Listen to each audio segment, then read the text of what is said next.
Good afternoon, everybody. Welcome to our Trading Index Options webcast. I'm Connie Hill. Happy that you would join me here today. Last week I said we were going to do an experiment. We're going to follow up on that experiment today, but based on some things in the market, I want us to really focus on perhaps having a tighter set of rules to use on our weekly options that we sell each week and every week in our class, and we'll continue with that tradition. We're going to work a little bit on defining those rules a little bit more closely, given that maybe the rules we were using were not the best ones. Okay, who's to say if they're the best ones or not the best ones, but we're going to see if we can maybe tighten those up a little bit, and you guys are going to help me. So be ready to participate. I want your feedback as I ask you different questions. Go ahead and put them in the chat. Now, I am joined today by Brent Moores. I'm happy that Brent is here, fellow coach and market veteran of over 20, I don't know, Brent, maybe what, 25 plus years in the market. So as you have questions, let us know. I'll keep my eye on the chat. Brent will maybe pick up some questions I can't quite get to. All right, but we want to hear from you, so let us know. Now, if you're listening to this on the recording, and I know lots of you do, when you have questions, go ahead and put them in the comments section of YouTube, because then we go back and answer those questions throughout, in future sessions. I like to incorporate some of your ideas. In fact, you gave me some ideas from our last survey last week that we'll be kind of weaving in today. Now, I hope you're following us on X. I'm Connie Hill CS. Brent is Brent Moore CS. He's put our handles in the chat. Also put a link out there for the playlist for this webcast. Okay, so if you want to go back, catch previous episodes, or maybe today you have to take off early, you want to go back, catch the rest of the class, that's a great way to be able to do that. Is just go look up that playlist. All right, let's go through our disclosures and get on with our agenda. We've got a lot to cover here today. What we talk about is intended for information and educational purposes. Don't consider it a recommendation. Past performance is no guarantee of future results. Equity and index options carry a high level of risk and are not suitable for all investors. You will might want to look at as disclosure, the options disclosure, for details there if you haven't read that before. Primarily in this class, we are working with American style options. I take it back. Not primarily. Typically, we're doing European style options, which mean they don't get assigned early. However, your paper money does not mimic that same account. We're going to be using our paper money here today. And so keep in mind, it does not assign early ever in the paper. I shouldn't say ever, maybe a mistake is made here and there, but typically it's not going to assign you early. And so you need to be aware of that. However, we're going to try to stick with European style options that you don't have an early expiration on. When we talk about probabilities, they're theoretical in nature and not guaranteed. And again, we'll be using the paper money software application quite extensively here today. Now, I want to let you know some events that are coming up soon, because if you can go to them, go to them. If you're close to this area, or if you're close or can easily get there, and maybe it's time to maybe hit Orlando. You haven't hit Orlando for a while, right? We're going to be in Orlando at the first part of August. We're going to have a Dallas Drive Market event. Those are one-day events, typically on a Saturday. That's going to be August 1st. And then Chicago will be mid-July, so maybe about 5 weeks out, 4 or 5 weeks out, we will be in Chicago, okay, for a workshop. Workshops are 2-day events. Typically, first day is technical analysis, and then option strategies on the second day. The Market Drive event is more evolving around current market events and current trends and things to be aware of. And so it's very much market focused and has other presenters that you're not typically used to hearing when you go to the workshops. All right. Let's do this. Let's head over to, I'm going to start out here in Thinkorswim. And we're going to start out with our SPX. trade. We're going to focus on that, but actually let's do a different trade. Let's follow up on a different trade first, and then we're going to get into looking at our trades from the last week. Now, let's go to, oops, I was going to try to clean this up before we jumped on. All right, here is an option that we didn't do last week, but a couple of weeks ago in Ben's class, this particular class, we put on May 27th, a put trade for the purpose of hedging. Okay, we used XSP, which is the micro or the mini S&P that is a tenth of the value or 100th of the value rather than the big amount. I can't remember, was it a tenth or 100th? And anyway, it's a much smaller piece of the whole SPX. Okay. Let's look at how it's doing. First, I want to look at the chart. So XPS, we'll put it up here. Oh, it's XSP. There we go. And so if it looks like it's been looking like the SPX has, that's wise, because very much a reflection of that. So what the SPX is right now, I'm going to change this for a minute. I'm going to put SPX here. So right now at this moment, it's at about what, 72.88. And the XSP is 729. Okay, so it's almost like you're taking the decimal, moving it over to the right a little bit. Okay. Let's look at when we got into this XSP trade. Now here's the 27th of May where that hedge was put on. I just put it on in our class because I was doing the class trades, the example trades. I was just doing them on my paper account as well, okay? So that we could continue to follow up with it. So on the day that we got in, and we actually didn't really look at this last week, it went up for several days. So you're thinking, oh, maybe I don't need that hedge. But then in the last week, we've seen this major pullback in the market, and it has been very helpful to have that hedge in place. Now, right now, I have a stop on it. And that stop is set to, if the price of SPX goes above 740, just get us out of the trade. We'll just take whatever profits are there.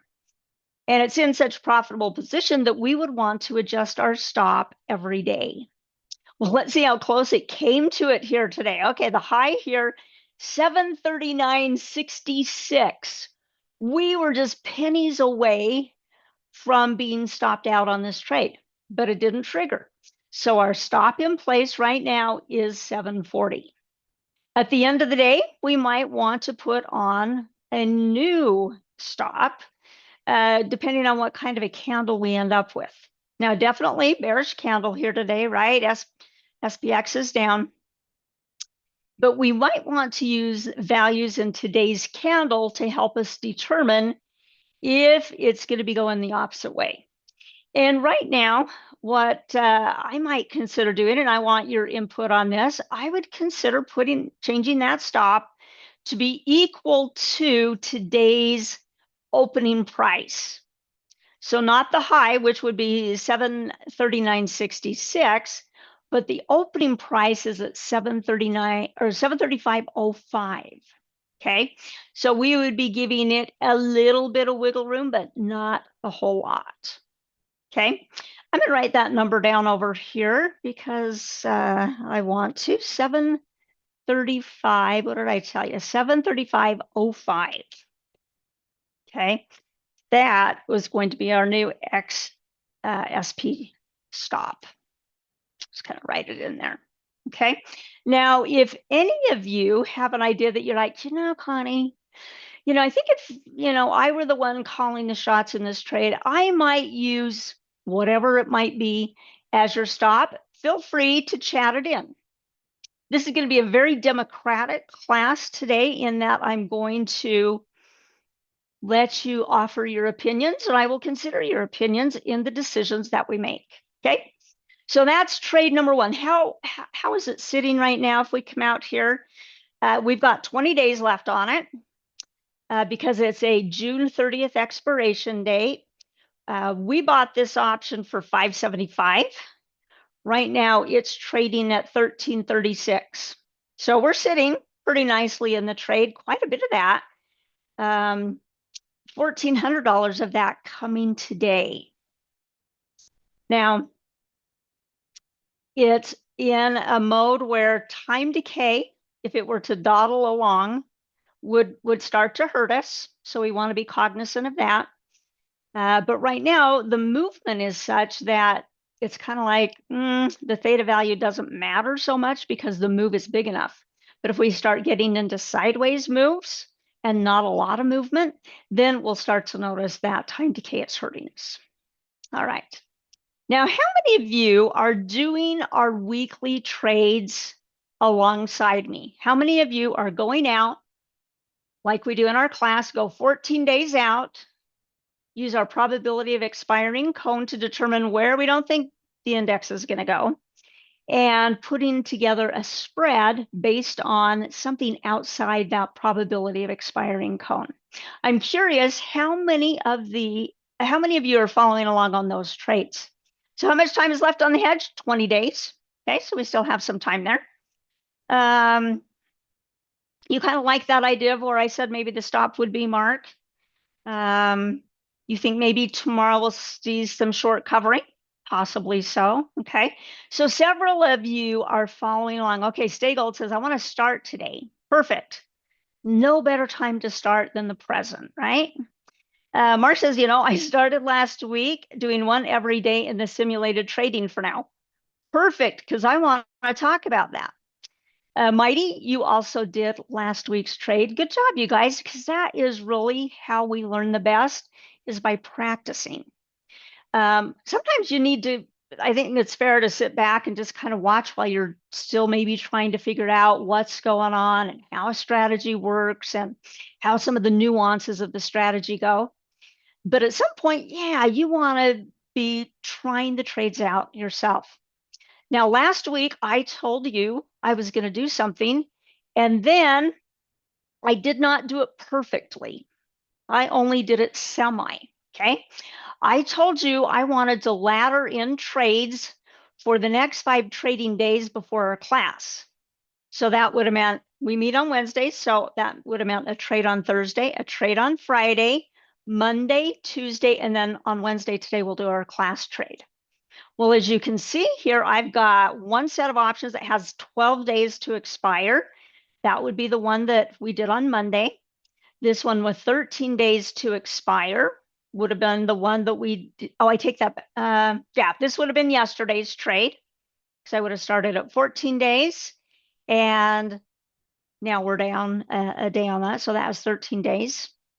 But what happened Thursday? What happened Friday? Okay, let's go look at the charts here. And we'll put on both sides here being SPX. And I'm going to change this to a 1 red here. All right. Well, last Thursday, let's really zoom in here. And maybe about like that. All right. Last Thursday would have been the first day to put on an additional trade. This day, where I've got the green oval, was June 3rd, so that would have been our class date last week, because today's the 10th, so 7 days back would be the 3rd. So that's where we got into our short put vertical, and we used our probability of expiring cone to determine hopefully where it would not go. Okay. Well, Thursday would have been this day to do another trade. Nice, lovely green candle there. I totally forgot. Okay, I told you this on Wednesday, and by Thursday, the next day, I forgot. So I did not do it on Thursday, okay? Did not even remember that until Friday. But on Friday, we had that big bearish reversal day, right? Major selling off activity in the market, giant red candle. And I thought, I know that SPX is above the 200-day moving average, but I don't think today is a good day to put on a bullish trade. Why not? Well, we have major bearish action, not just little tiny sideways. I mean, we've had a little bit of, this was a red candle day here. This was up on a gap, didn't move a whole lot. So we've had some little red days in here. We have not had massive bearish engulfing candle days, okay? And so just based on the technical experience, I was like, I don't think this is a good idea, which led me to what we're really going to focus on today, which is what else could we add to these rules to feel comfortable doing them, because they're really pretty short-term trades, right? We're going 14 days out in advance, selling. What we've done in this class are short put verticals, so selling the bullish trade, letting time decay work in our favor, and then come what may, the next class day, we get out of that spread. It doesn't matter if we're up, it doesn't matter if we're down. But we don't have any rules to maybe keep us from getting in if it's not a good day to get in, okay? So I have a proposal of some things that I think, that I'd like to tell you about, and then I want some conversation, okay?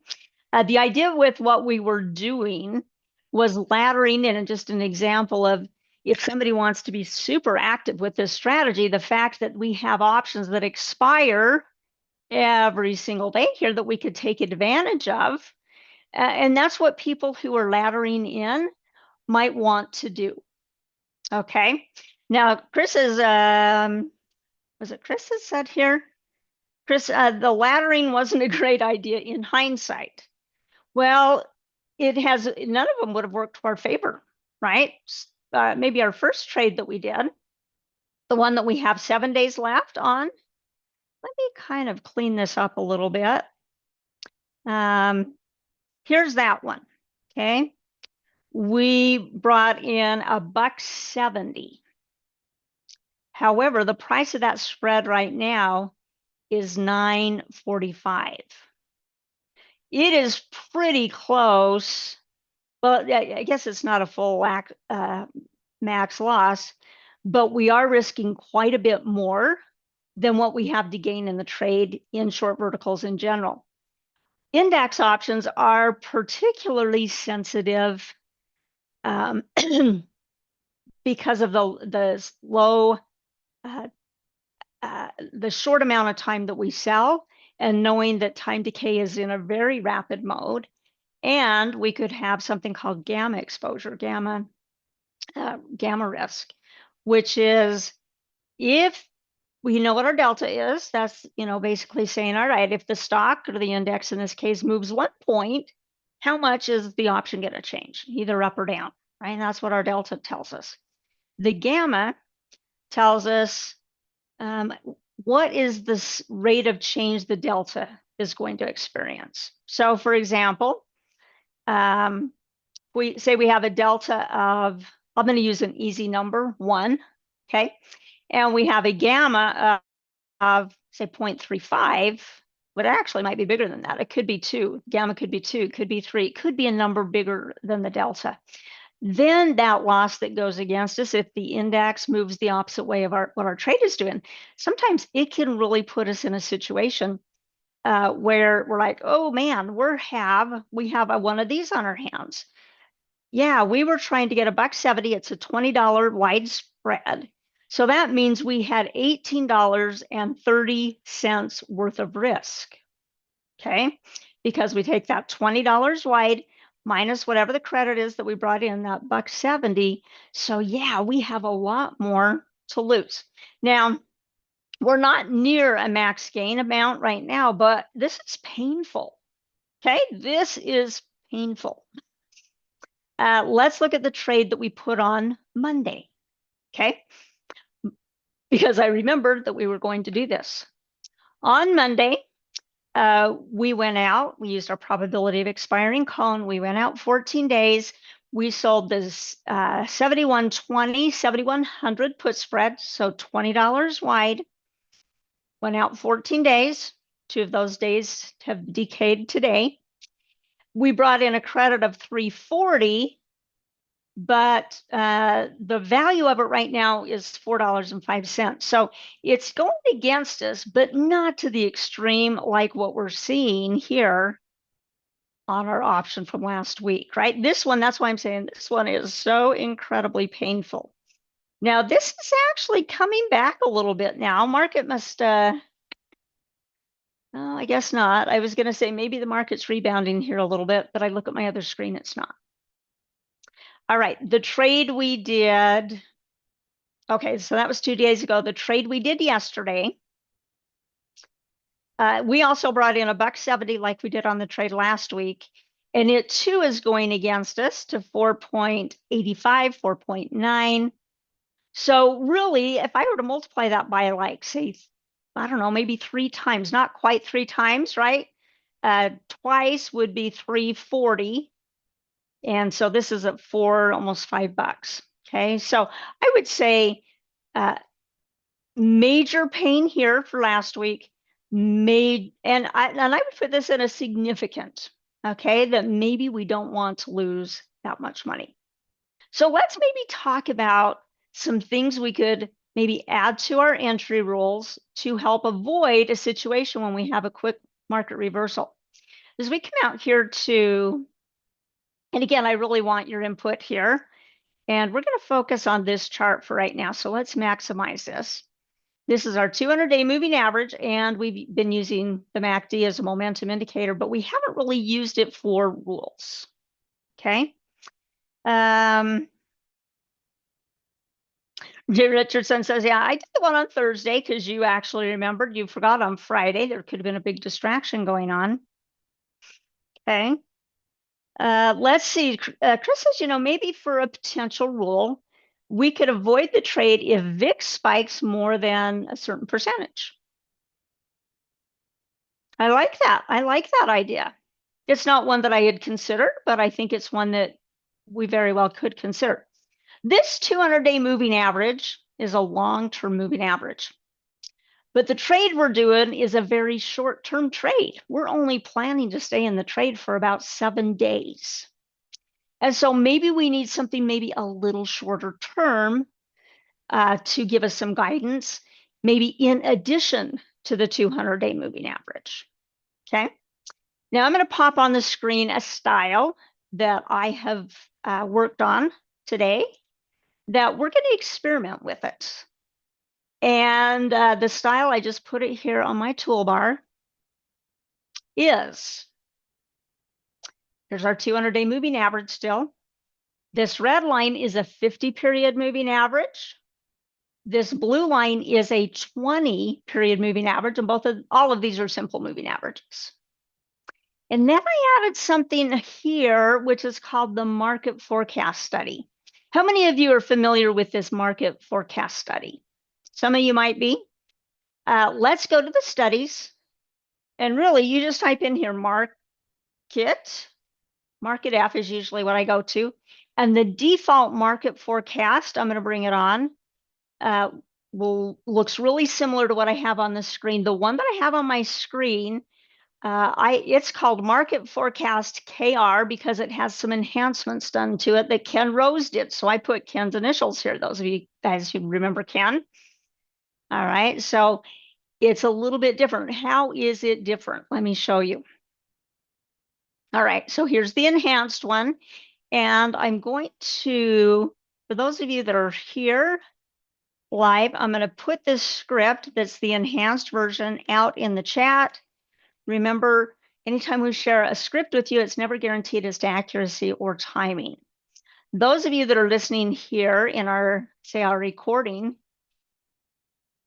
then I'm going to put this in a text box here so you can see it, right? You might need to pause the video and you could grab the whole thing, or you could just start with this exclamation point, okay? Grab those 9 characters. It is case sensitive, so you got to do it perfect, okay? Well, let's see what the differences are here between your vanilla that you have out, market forecast, and this one. they technically are giving us the same information. We have a green line, a blue line, and a red line that are not necessarily specific moving averages, but they are longer and shorter periods of time. So let's talk about this. The intermediate line, which is the green line, gives us an idea of what is going on in the intermediate trend of SPX. If it is headed down, like it is right now, then we want to be a little bit more bearish. We're a little bit more defensive. Okay. It could go from this area that's 80 or higher or 20 or lower on the downside. Those are reversal zones. And so from the upper reversal zone down to the bottom reversal zone, that could take, a period of time, meaning weeks to months. Okay. This blue line, it's what we call the near-term line, and it's a little bit more indicative of maybe swing trading timeframes, right? We may be in a swing trade maybe 3 to 10 days. And so it is giving kind of a projection, and none of this can be, it's nothing of these are guaranteed, but they are just kind of giving us some ideas of maybe what swing traders might be feeling or seeing. And so when it's going down, then it's a little bit more bearish for swing trading. When it's going up, then swing trading, we might consider it to do maybe something a little bit more bullish. The red line is our momentum line, and it is really quick. It can go from one reversal zone to the other in 1 to 2 days. So somebody doing very short-term trading, they might put more emphasis. If you're doing intraday trading, you might put more emphasis on this red line than you might say the blue line or the green line. Now, the exact same lines are showing here. And if we put the mouse on it, it will show you the very same values. The very same values show up here. Ken, with his Think scripting knowledge, just made it a little bit more dynamic. So he colored in the upper reversal zone, which is 80 or higher. And this is kind of it's on the black background, but it's kind of green down here, okay, for the bottom reversal zone. Now, some additional rules with this green.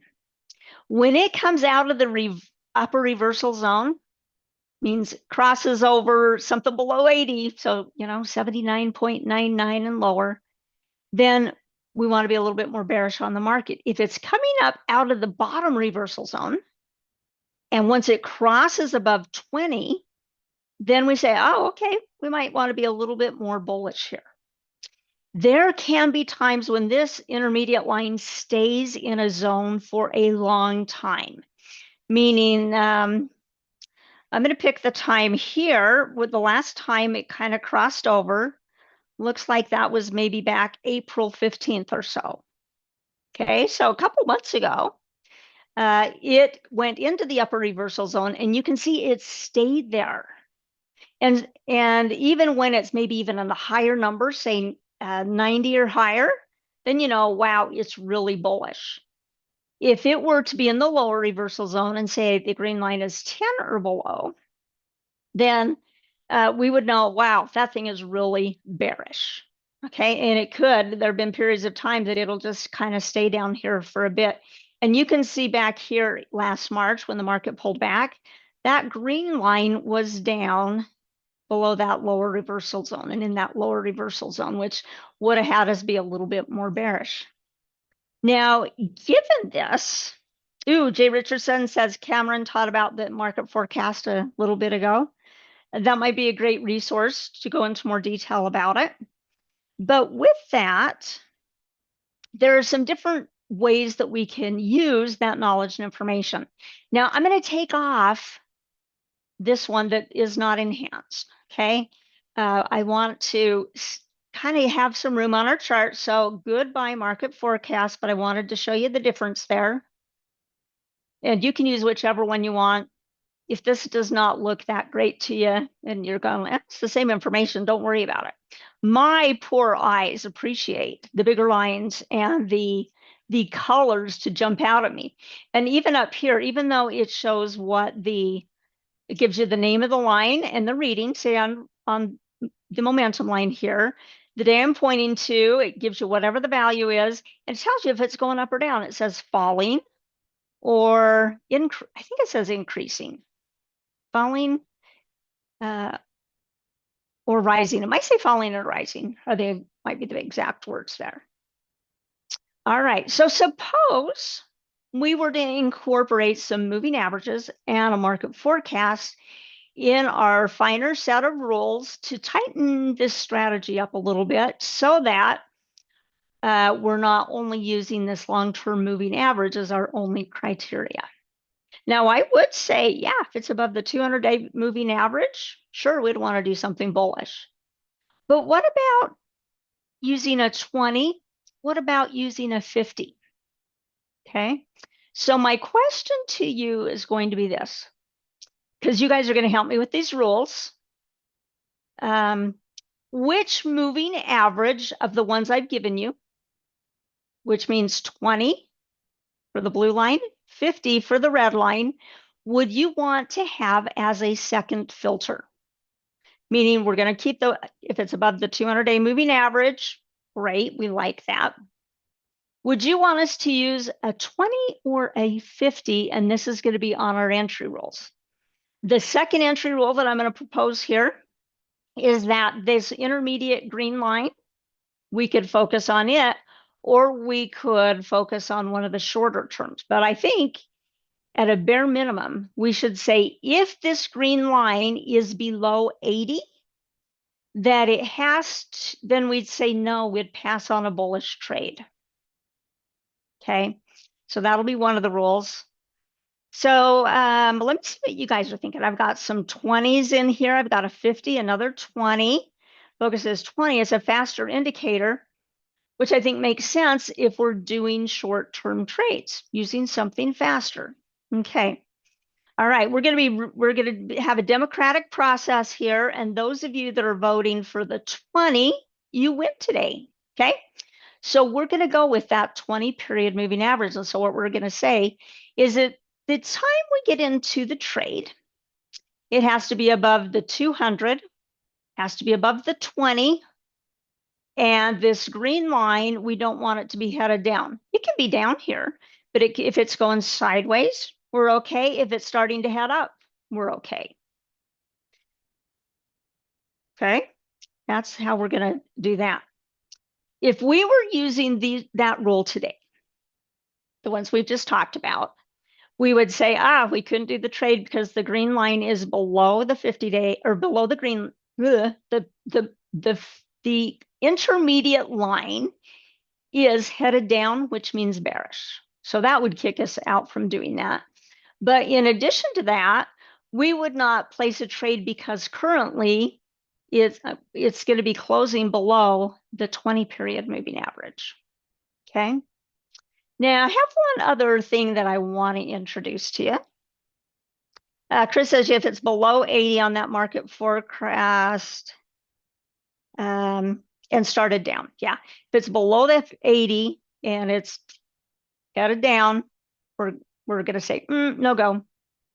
What about the color of the candle or the kind of candle we have on a day? What if we have a real bearish candle on the day and it's still above the 20 and it's still above the green line here? Then what? If we have a bearish candle, for example, 2 days ago, this was last Friday rather, right? Where the market sold off pretty big, and we won't necessarily wait till closing to place these trades. Okay.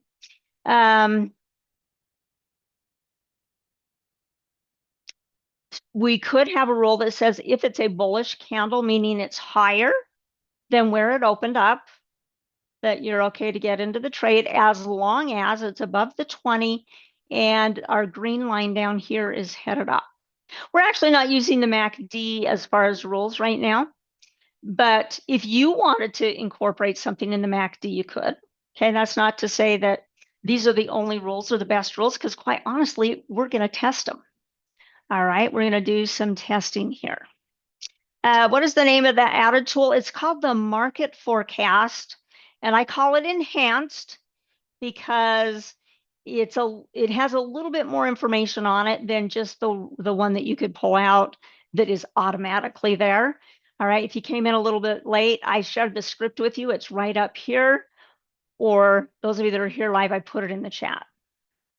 Now, RG says maybe we should close with the cross of a 10 HMA, which I think you're meaning whole moving average, which is a faster moving average, when it crosses below the 20. So you're saying, hey, if we get a 10, 20 crossover on those whole moving averages, and the fast line is closing down below the slower line, although 20 is not super slow, okay?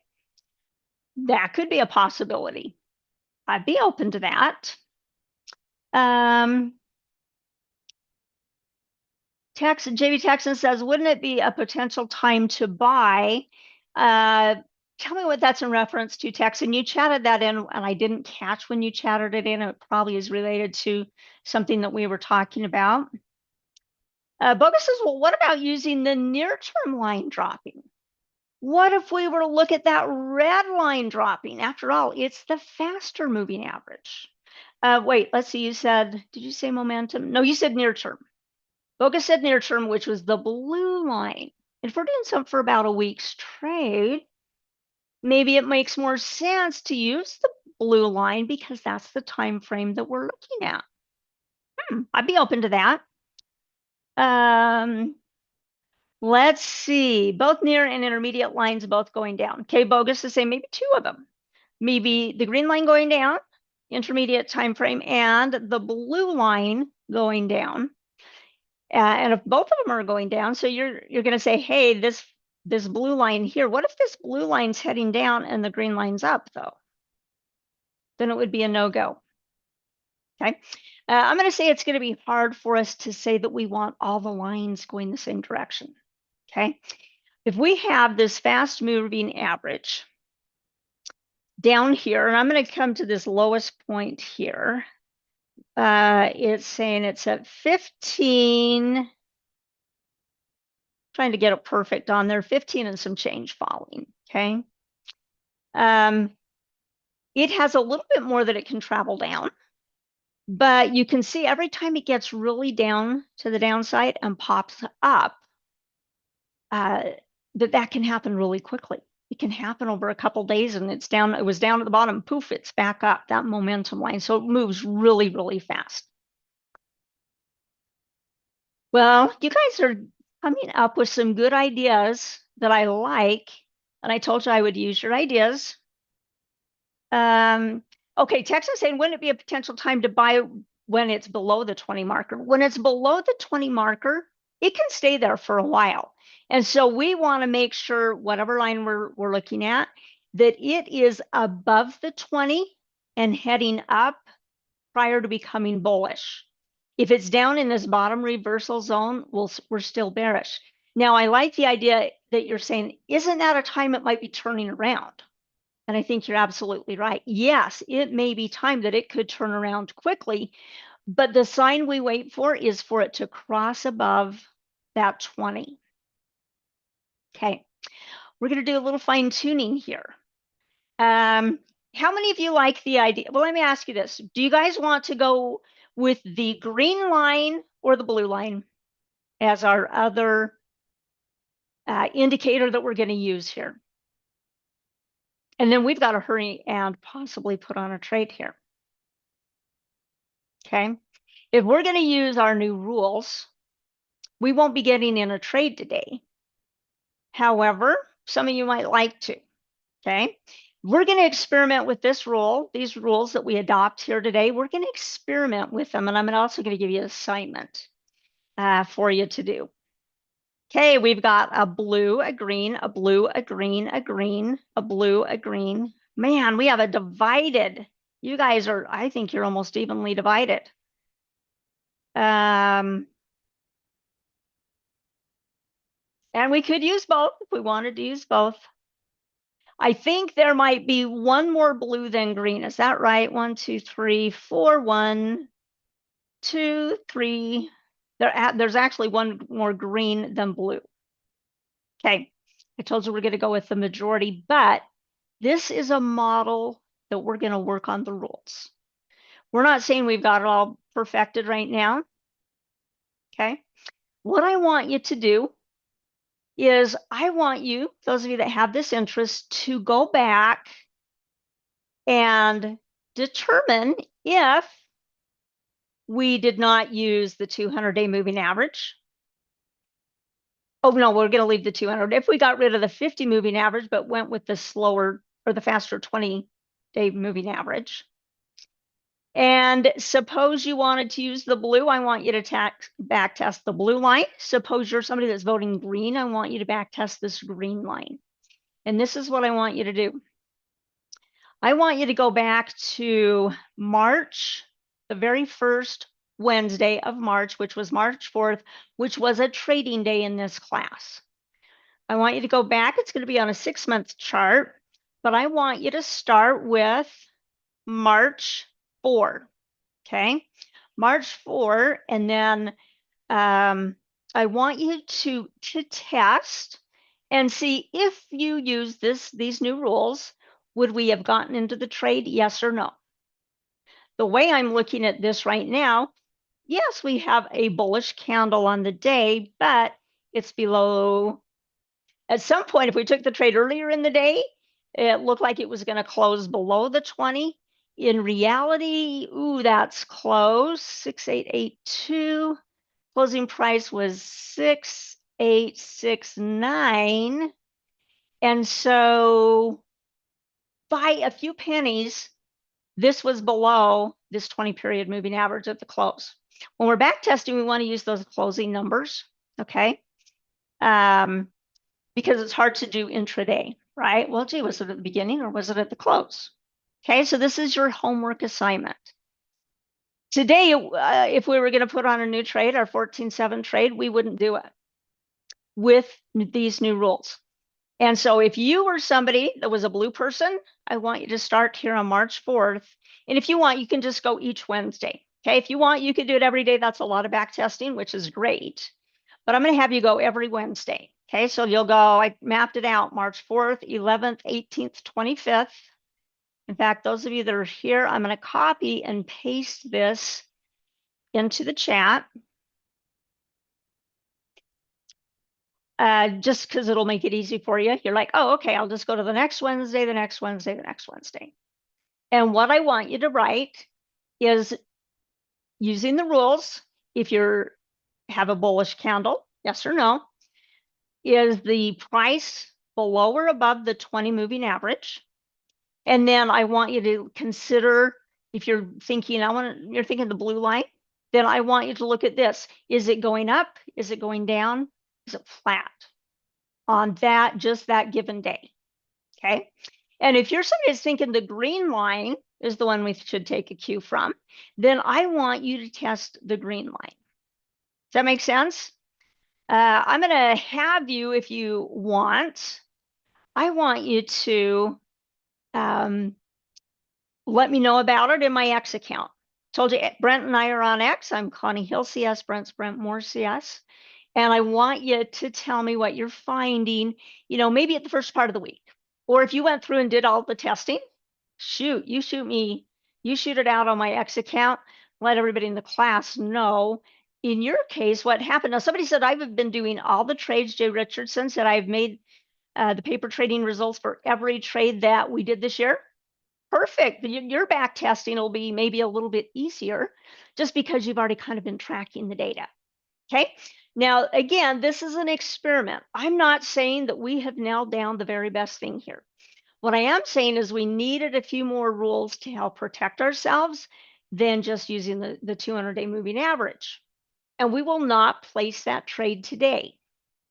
Now, if we get a day, say, before we meet again, Where things change, we've got the bullish candle, it's above our 20, and the blue and the green are both going up, then I may go ahead and get us in a trade.